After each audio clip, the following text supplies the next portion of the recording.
Cette vidéo pourrait avoir pour titre l'ambivalence. Ambivalent, je l'ai été à l'idée de faire ou de ne pas faire cette vidéo. Comme j'ai été ambivalent ces derniers jours ou ces dernières semaines concernant le coronavirus auquel nous sommes toutes et tous confrontés. C'est Marie auquel je dois d'être celle qui est au tournage de ces petites vidéos depuis le départ, que je dois de la faire et de vous la proposer aujourd'hui.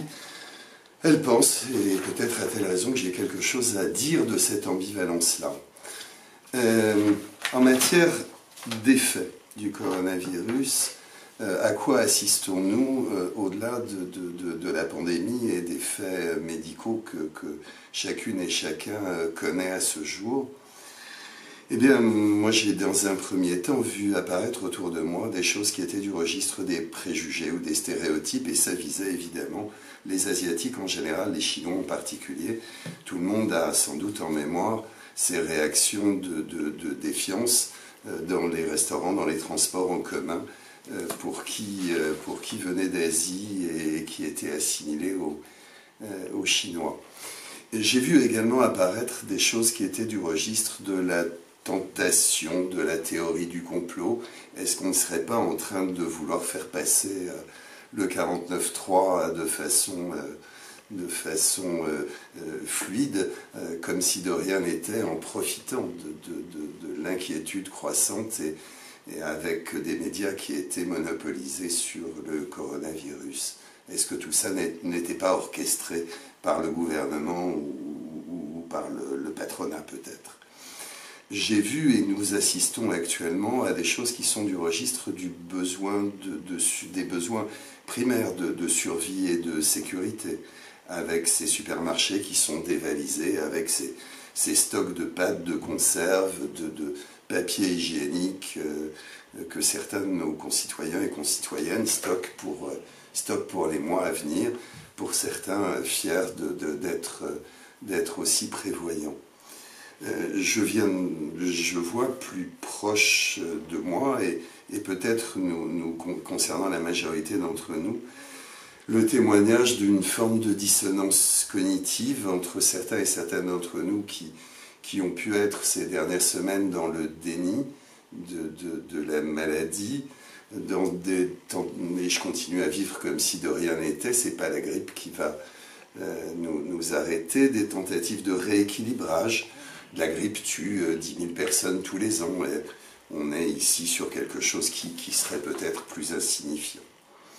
Et puis je me demande de façon plus générale si l'anxiété qui est celle d'un certain nombre de nos concitoyens, si les conduites ordaliques de mise en danger ne risquent pas de se généraliser dans les semaines ou dans les mois qui viennent, et si de façon générale les comportements qui sont ceux de nombre d'entre nous ne sont pas du côté des mécanismes de défense, la tentative le déni d'un côté, des choses plus élaborées d'intellectualisation, de rationalisation, voire d'utilisation de l'humour, ne nous montrent pas de façon très évidente que nous sommes confrontés à quelque chose qui inquiète, à quelque chose qui génère de la souffrance.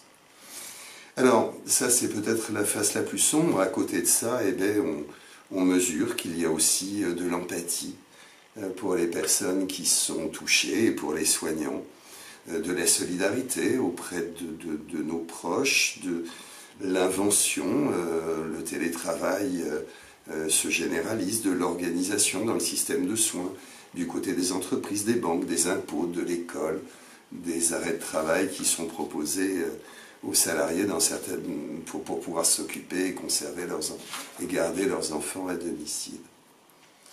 Pour terminer cette petite vidéo, quelques réflexions autour de ce que nous pouvons faire les unes, les uns et les autres.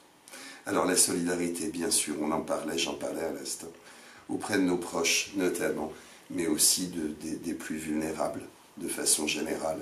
Ces fameuses bonnes actions que nous sommes tous et toutes en capacité faire autour de nous. Le fait de développer des relations sociales, écrire, téléphoner à nos proches, nous protéger et protéger les autres. Peut-être le temps qui risque d'être disponible dans les semaines qui viennent, à l'occasion d'un possible confinement, et bien prendre un peu plus le temps, ralentir, revoir ses priorités, réfléchir à ce qui est le plus important pour nous, et puis de façon générale inventer, créer, communiquer. De quoi s'occuper et occuper les semaines qui viennent peut-être de façon nouvelle et positive.